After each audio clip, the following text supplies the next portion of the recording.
जय श्री कृष्ण मित्रों, श्री शक्ति एस्ट्रोलॉजी में आपका स्वागत है।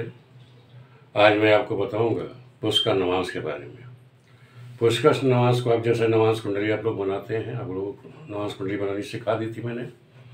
और लेकिन नवांश कुंडली में भी ग्रह कहाँ पे बैठे कि शुभ फल दे।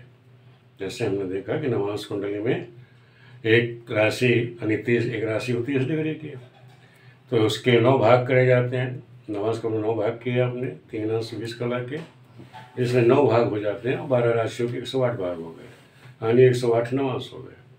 लेकिन 108 नवांश में भी जो ग्रह है 12 की 12 राशियों में कहाँ पे बैठे कि विशेष फल देगी। तो आज आपको वही बताएंगे कि किस डिग्री पे किस राशि में ग्रह बैठे तो विशेष फल देगी, उसी को कहते हैं पुष्कर नवांश। एक क्या होता है, एक राशि में पुष्कर जो नवांश होता है 2 होते हैं, एक राशि में 2, तो 12 राशि होते, 12 दूनी 24, ये 24 जो होते हैं उसको पुष्कर नवांश कहते हैं। पुष्कर मतलब ये समझ गए आप कि अच्छा फल देने वाला, विशेष फल देने वाला, उसी को कहते हैं पुष्कर नवांश। तो उस पुष्कर नवांश के बारे में आज हम चर्चा करेंगे और कैसे निकालते हैं, कैसे देखेंगे, इसके बारे में विस्तृत जानकारी मैं आपको दे रहा हूँ। फिर सा उदाहरण भी समझाऊंगा आपको, उदाहरण के द्वारा समझा दूंगा तो आप लोगों को सही समझ आएगी। तो आप पहले समझ लीजिए कि एक राशि में 2 पुष्कर नवांश होते हैं, तो 12 राशियों में कितने हो जाएंगे, 2 गुणे 12 यानी 24 पुष्कर नवांश। वैसे नवांश के कितने होते हैं 108, यानी 12 राशियाँ हैं, एक राशि में 9 नवांश होते हैं, तो 12 9 ये 108 नवांश में विशेष करके ये जो 24 नवांश होंगे जो शुभ फल देंगे। और ये ध्यान रखिए, ये जो शुभ पुष्कर नवांश होते हैं ये शुभ ग्रहों के होते हैं, शुभ ग्रह के होते हैं, तो शुभ फल देंगे। ये सभी शुभ नवांश होते हैं, इसके स्वामी भी शुभ ग्रह होंगे। शुभ ग्रह कैसे, सोम चंद्रमा हो गया, बुध है, बृहस्पति और शुक्र है, ये सभी शुभ फल ही होते हैं। इनका प्रयोग ध्यान रखो, इसका प्रयोग हम कहाँ करते हैं, जन्म कुंडली में, प्रश्न कुंडली में, मुहूर्त में इनका हम प्रयोग करते हैं। जन्म कुंडली में और प्रश्न कुंडली में भी और मुहूर्त में इसका आप प्रयोग करते हैं। तो पहले आप समझ लीजिए कि राशियाँ जो 12 राशियाँ हमारी हैं उनको तत्व के अनुसार हम बांट देते हैं। तो पहले आप समझ लीजिए कि अग्नि तत्व राशियाँ कौन सी है, मेष, सिंह और धनु, ये हमारी क्या है, अग्नि तत्व राशियाँ। अग्नि तत्व राशियों में जो 7वां और 9वां नवांश होता है वो पुष्कर नवांश होगा, यानी कि 7वां और 9वां नवांश जो है वो शुभ होगा। और 7वें नवांश में भी अंश का आप ध्यान रखिएगा कि जो भी अग्नि तत्व राशियाँ हैं, अग्नि तत्व राशियों में 7वां 9वां नवांश, लेकिन अग्नि तत्व राशियों में ध्यान रखो मेष, सिंह और धनु, अग्नि तत्व राशियों में जो 7वां नवांश है यानी 20 डिग्री से लेकर के 23 डिग्री 20 कला तक ये तुला का पुष्कर नवांश होगा। ये नवांश कैसा होगा, तुला में होगा। ये जो पुष्कर नवांश बनेगा वो तुला राशि में बनेगा। दूसरा है 9वां नवांश, यानी अग्नि तत्व राशि में मेष, सिंह, धनु का ये तीनों राशियाँ अग्नि तत्व वाली का जो 9वां नवांश है, 9वां नवांश है कितनी डिग्री से, 26 अंश 40 कला से लेकर के 30 अंश तक ये धनु का पुष्कर नवांश होगा, यानी धनु राशि में ये हमारा नवांश होगा। पुनः समझ लीजिए दूसरा उदाहरण, राशियाँ कौन सी, पृथ्वी तत्व राशि हमारी कौन सी है, वृष, कन्या और मकर, ये तीनों राशि हमारी पृथ्वी तत्व है। पृथ्वी तत्व में तीसरा और 5वां जो नवांश है इसे पुष्कर नवांश कहलाता है। तो ये शुभ फल देगा, लेकिन इसकी डिग्री समझ लो कि तीसरा नवांश पृथ्वी तत्व में वृष हो, कन्या हो, मकर हो, उसका तीसरा नवांश का अंश शुरू होगा 6 अंश 40 कला से लेके 10 डिग्री तक, ये मीन का नवांश होता है, इसे पुष्कर नवांश कहते हैं, ये पुष्कर नवांश कहलाएगा।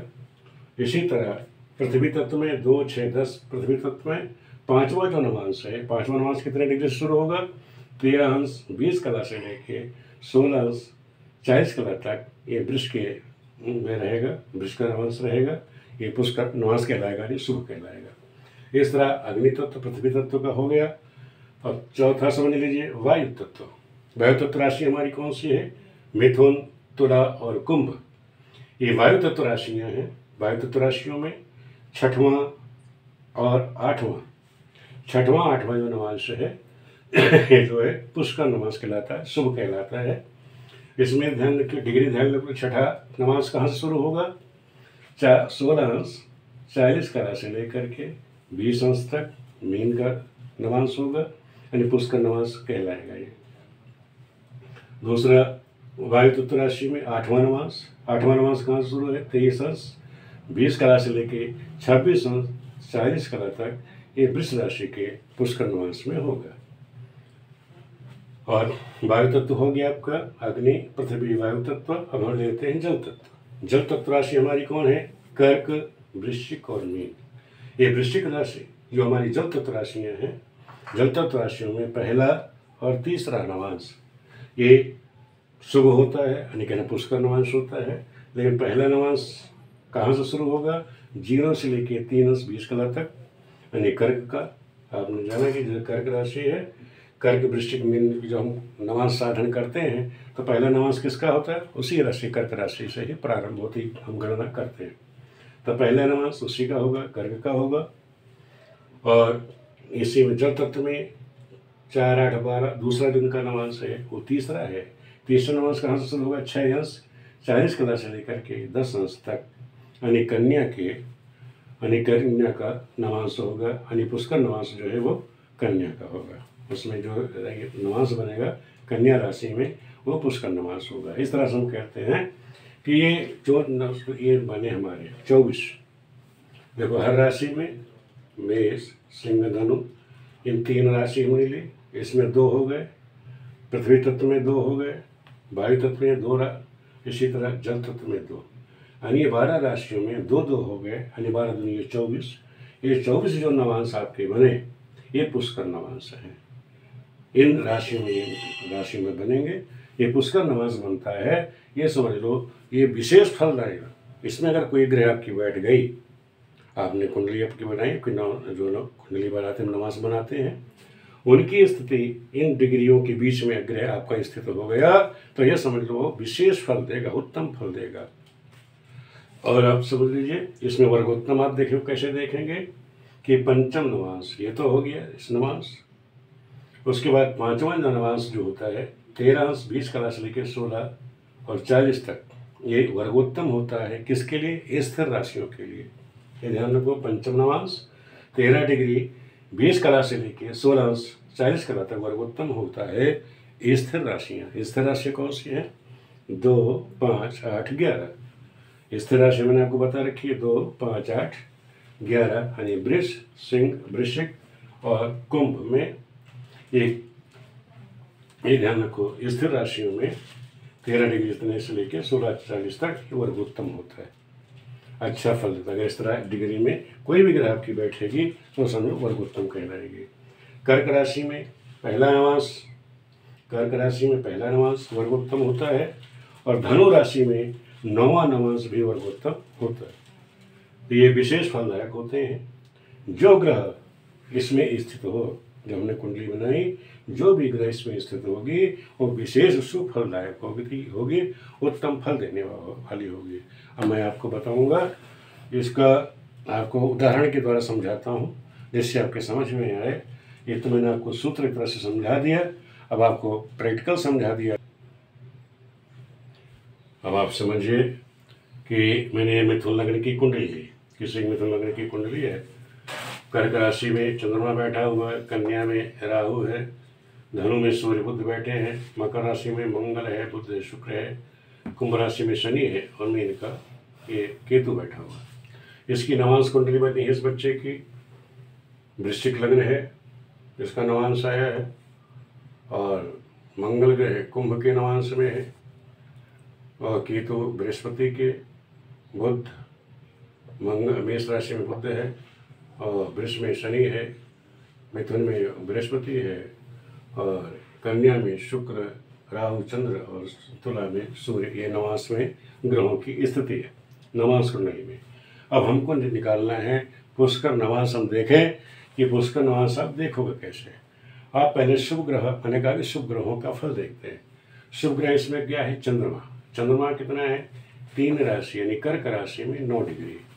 अब हम आपको चेक करना है कि भाई चंद्रमा जो है नवांश में उसकी स्थिति क्या है, शुभ फल दे रहा है नहीं, पुष्कर नवांश में है कि नहीं है। तो यहाँ हम देखते हैं कर्क में 9 डिग्री। कर्क राशि क्या है, जल तत्व है, यह जल तत्व। जल तत्व में कर्क राशि है, तो कर्क राशि में यानी कर्क राशि में 4 8 12 जल तत्व में पहला नवांश और तीसरा नवांश में अगर कोई ग्रह बैठी है तो वो पहले नवांश में या तीसरे नवांश में कोई ग्रह बैठेगी तब वो पुष्कर नवांश में होगी। तो यहाँ देखना है कि पहला नवांश कहाँ तक है, 3 अंश 20 कला। अब यहाँ 3 अंश 9 कला है, यानी 3 राशि है, 9 अंश, यहाँ देखो 9 अंश हो गया है। और जबकि यहाँ 0 से लेकर के 3 अंश तो पहले नवांश पुष्कर नवांश में तो ग्रह है ही नहीं। कहने मतलब ये जो चंद्रमा है 3 राशि कर्क राशि में 9 अंश 47 कला। तो हमको देखना है 9 47, तो 9 47 पहले वाले पे तो है नहीं। अब तीसरे नवांश में क्या है, तीसरा नवांश शुरू होता है 6 अंश 40 कला से लेकर के 10 अंश तक, ये 9 अंश 47 तक है। यानी चंद्रमा जो है यहाँ कन्या में, यहाँ जो चंद्रमा बैठा कहाँ बैठा, कन्या में। चंद्रमा कहाँ आया, ये कन्या में। यानी चंद्रमा जो है यहाँ पुष्कर नवांश में हुआ, यानी चंद्र जो है चंद्रमा ये अपने पुष्कर नवांश में है। पुष्कर नवांश में यहाँ चंद्रमा जो है पुष्कर नवांश में हुआ, तो यह चंद्रमा जो है उत्तम फल देगा इस कुंडली में। और कहाँ का फल देगा, अब इस कुंडली में चंद्रमा क्या, धन का स्वामी है, धन का स्वामी हुआ और धन का स्वामी धन में ही बैठा हुआ है। तो इस बच्चे को आर्थिक रूप से कभी जीवन में कोई दिक्कत नहीं है। उसकी दृष्टि कहाँ पड़ रही है, अष्टम भाव में, तो अष्टम संबंधी कहने मतलब अष्टम भाव संबंधी भी इसको उत्तम फल ये ग्रह देगी। चंद्रमा जो इसके जीवन में उत्तम फल देगा। और दूसरा शुभ ग्रह देख लेते हैं उदाहरण के द्वारा। बुध जो है मकर राशि में 10 डिग्री 48 कला है। अब बुध का देख लीजिए, इसमें बुध किस में बैठा है, मकर राशि में।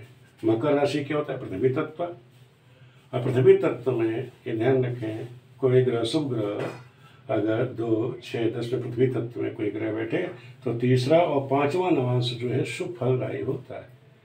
तो तीसरा नवांश कहाँ से शुरू होता है, 6 डिग्री 10 अंश तक। बुध कहाँ से शुरू हुआ है, 10 डिग्री 48, यानी 10 डिग्री से ज़्यादा हो गया। फिर दूसरा नवांश, फिर 5वां नवांश है। 5वां कहाँ से शुरू होगा, 13 डिग्री से लेकर 16 तक है, तो इसमें भी नहीं आएगा। कहने मतलब बुध नवांश में तो है, बुध किस नवांश में बैठा हुआ है, मेष के नवांश में है, लेकिन ये पुष्कर नवांश में नहीं है। तो ये बुध हमारा पुष्कर नवांश में नहीं हुआ है। अब दूसरी शुभ ग्रह देखो बृहस्पति। बृहस्पति क्या, धनु राशि में 7 डिग्री 11 कला, 7 धनु राशि में है 7 डिग्री 11 कला। अब हमको देखते हैं अग्नि तत्व। यहाँ बृहस्पति धनु का मतलब हो गया अग्नि तत्व। यहाँ जो बृहस्पति बैठा अग्नि तत्व में बैठा हुआ है, तो इसमें कौन सा है, 7वां और 9वां नवांश जो है वो शुभ फली होगा, पुष्कर नवांश में होगा। तो 7वां नवांश कहाँ से शुरू होता है, 20 डिग्री से लेके 23 डिग्री 20 कला तक, जबकि यहाँ बृहस्पति जो है केवल 7 डिग्री तक है।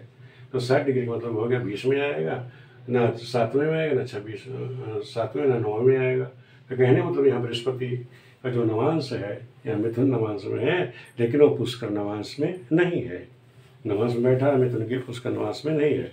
फल जो है उसका मध्य में ही रहेगा। पुष्कर नवांश में अगर कोई ग्रह आ जाती है तो विशेष शुभ फली हो जाती है। अब हम शुक्र को ले लेते हैं। अब शुक्र की क्या स्थिति है, यहाँ देख लीजिए। शुक्र जो है 26 डिग्री मकर राशि में 26 डिग्री 43 कला है मकर राशि में। अब मकर राशि क्या है, पृथ्वी तत्व है। मकर राशि में कौन सा नवांश है, तीसरा और पांचवा।